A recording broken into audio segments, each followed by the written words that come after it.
দুনিয়ার পেছনে আমাদের ছুটবার মাত্রা কীরকম হওয়া উচিত তার একটা চমৎকার নির্দেশনা আমরা নবীজি সাল্লাল্লাহু আলাইহি সাল্লামের কাছ থেকে জান্নাতের সুসংবাদ প্রাপ্ত সাহাবী আব্দুর রহমান ইবনে আউফ রাদিয়াল্লাহু তাআলা আনহুর জীবন থেকে পাই।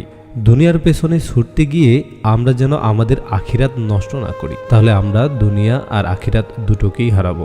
আসুন জেনে নেই দুনিয়ার পেছনে আমাদের কতটুকু ছুটা উচিত, দুনিয়ার পিছনে ছুটার মাত্রাটা কীরকম হওয়া উচিত।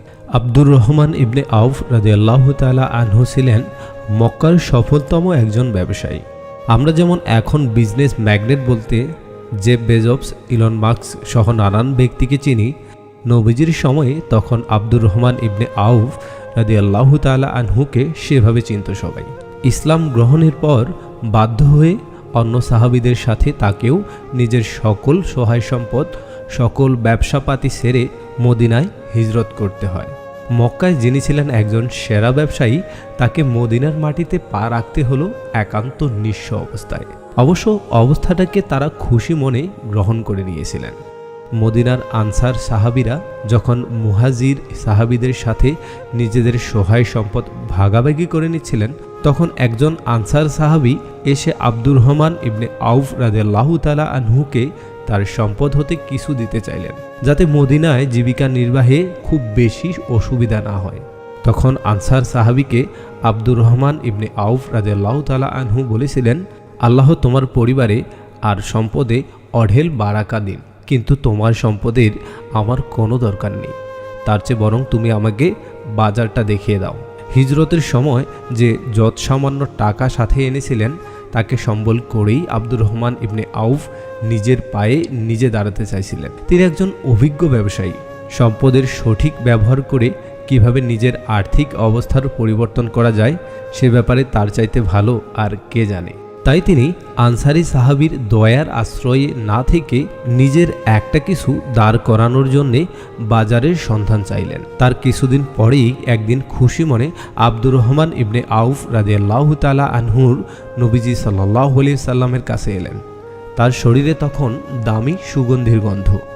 নবীজি সাল্লাল্লাহু আলাইহি সাল্লাম বললেন, কি হে আব্দুর রহমান, কি ব্যাপার?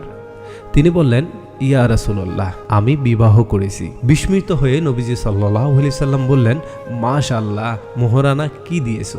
স্বর্ণ, একটা খেজুর আটির সমান। বাহ, তাহলে এখন তো খাওয়া দাওয়া বন্দোবস্ত করা লাগে, যাও আমাদের খাওয়ানোর ব্যবস্থা করো। চিন্তা করুন, সব কিছু ছেড়ে ছুড়ে আসায় আব্দুর রহমান ইবনে আউফ রাদিয়াল্লাহু তাআলা আনহুর সামনে ছিল মদিনার বিনা পরিশ্রমে সম্পত্তি লাভের সুযোগ। সেই সুযোগ নবীজি সাল্লাল্লাহু আলাইহি সাল্লাম তৈরি করে দিয়েছিলেন, কিন্তু তিনি এমন সুযোগ গ্রহণ করলেন না। যোগ্যতা দিয়ে তিনি অর্জন করতে চেয়েছেন নিজের অবস্থান। দক্ষতার জায়গাটা তো তার চেনাই আছে, পথ খুঁজে পেলে লেগে পড়তে পারেন।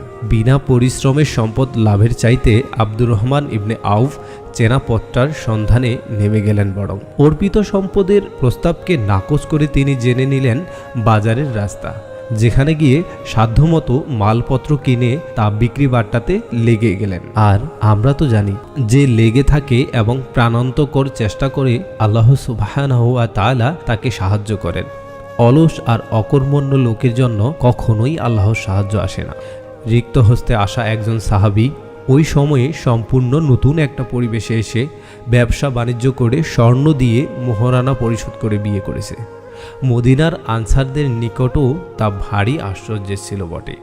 হালাল উপার্জনের মাধ্যমে আমরা যারা বড় হতে চাই, নিজের একটা অবস্থান তৈরি করতে চাই, আব্দুর রহমান ইবনে আউফ আমাদের জন্য এক বিরাট অনুপ্রেরণার নাম। নিজের দক্ষতার ব্যাপারে আত্মবিশ্বাসী ছিলেন তিনি।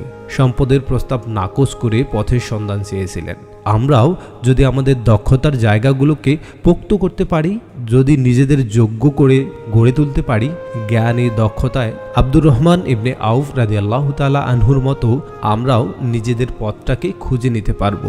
অন্যের গলগ্রহ হয়ে থাকতে হবে না।